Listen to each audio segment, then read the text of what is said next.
Hello everyone, इस video में हम करेंगे डायरेक्टरेट ऑफ एजुकेशन द्वारा प्रोवाइड की गई क्लास 7 की साइंस की वर्कशीट नंबर 16। ये वर्कशीट बेटा 25 नवंबर 2020 के लिए शेड्यूल्ड है। वर्कशीट स्टार्ट करने से पहले आप अपनी नोटबुक में डेट, अपना नाम, क्लास, सेक्शन जरूर मेंशन करेंगे। और ये वाली वर्कशीट भी chapter acid, basis and salt से ही ली गई है। और आज की वर्कशीट का मेन टॉपिक है neutralisation reaction. Let's start our worksheet. First of all we should know what is neutralisation reaction. The reaction between an acid and a base is known as neutralization. A neutralization reaction can be represented as, जो reaction एक acid और base के बीच होती है उस reaction को हम बोलते हैं न्यूट्रलाइजेशन। और न्यूट्रलाइजेशन रिएक्शन को हम ऐसे भी रिप्रेजेंट कर सकते हैं. It's a reaction between acid and a base that give rise to salt and water. Some heat is always evolved or are produced in a neutralization reaction. Neutralization reaction में हमेशा कुछ ना कुछ हीट जरूर evolve होती है, तो यहाँ पे हम हीट भी लिख सकते हैं. ठीक है. Example, the salt formed during a neutralization reaction depends on which acid and which base are reacted with each other. तो न्यूट्रलाइजेशन रिएक्शन के टाइम पे जो भी सॉल्ट फॉर्म होगा वो किस चीज़ पे डिपेंड करता है कि जो रिएक्शन हो रही है वो किस बेस और किस एसिड के बीच में हो रही है.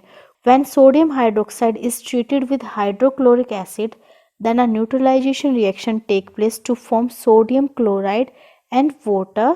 This can be written as, जब सोडियम हाइड्रोक्साइड क्या है, एक बेस है, इसको हम ऐसे रिप्रेजेंट करते हैं. जब एक सोडियम हाइड्रोक्साइड एक बेस की रिएक्शन हाइड्रोक्लोरिक एसिड HCl के साथ होती है तो सोडियम क्लोराइड यहाँ पे क्या है, सॉल्ट. कौन सा सॉल्ट फॉर्म होगा यहाँ पे, सोडियम क्लोराइड प्लस वाटर की फॉर्मेशन होती है.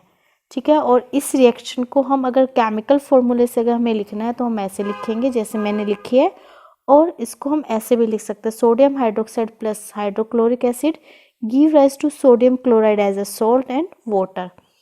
एक चीज़ और ध्यान देने वाली बात बेटा यहाँ पे ये है, सॉल्ट प्रोड्यूस में भी एसिडिक, बेसिक और neutral in nature. Neutralisation reaction के टाइम पे जो भी सॉल्ट प्रोड्यूस होता है उसका नेचर एसिडिक, बेसिक और न्यूट्रल तीनों में से कुछ भी हो सकता है. Now further his an activity is given.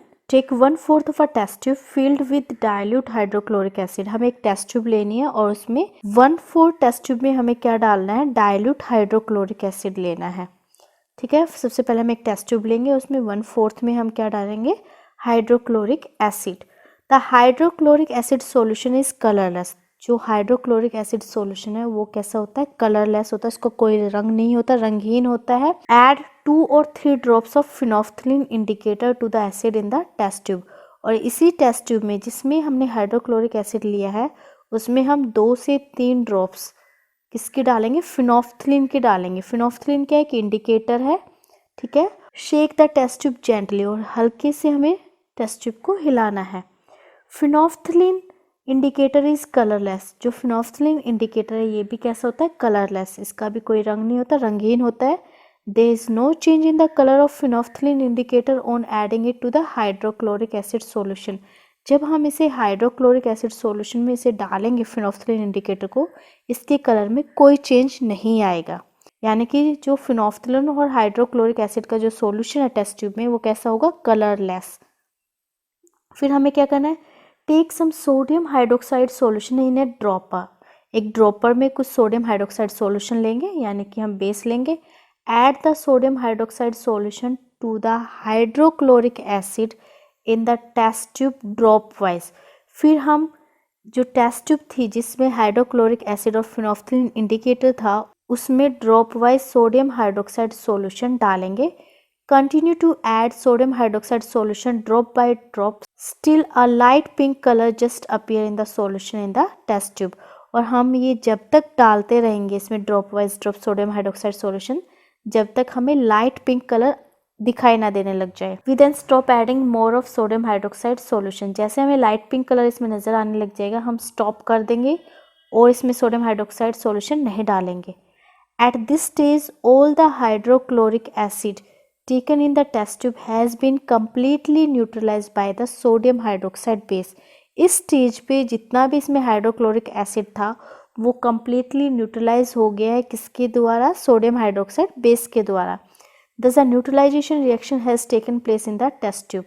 तो इस प्रकार से इस टेस्ट ट्यूब में क्या हुई, न्यूट्रलाइजेशन रिएक्शन हुई है। It is evident that when the solution is basic phenolphthalein gives a pink colour. तो ये प्रूफ भी हो गया कि जब सॉल्यूशन बेसिक होता है तो फिनोल्फ्थलीन पिंक कलर देता है, ठीक है। और एसिडिक सॉल्यूशन में कैसा रहता है, कलरलेस।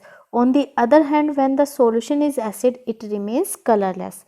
तो कहने का मतलब ये है कि एसिडिक सॉल्यूशन में फिनोल्फ्थलीन कलरलेस होता है और बेसिक सॉल्यूशन में ये पिंक कलर देगा।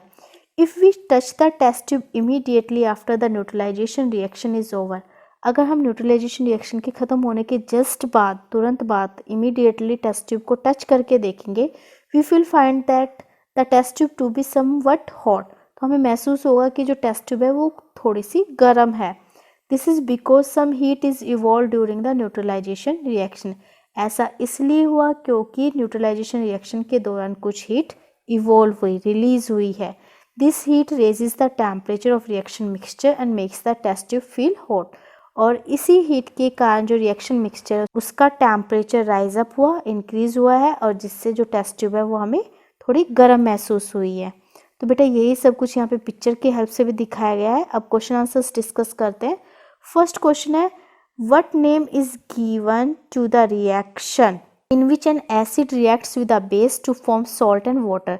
उस रिएक्शन का क्या नाम है जहाँ पर एक एसिड रिएक्ट करता है एक बेस से और क्या बनता है, सॉल्ट एंड वाटर। सो बेटा फर्स्ट क्वेश्चन का आंसर में आप लिखेंगे न्यूट्रलाइजेशन, न्यूट्रलाइजेशन रिएक्शन।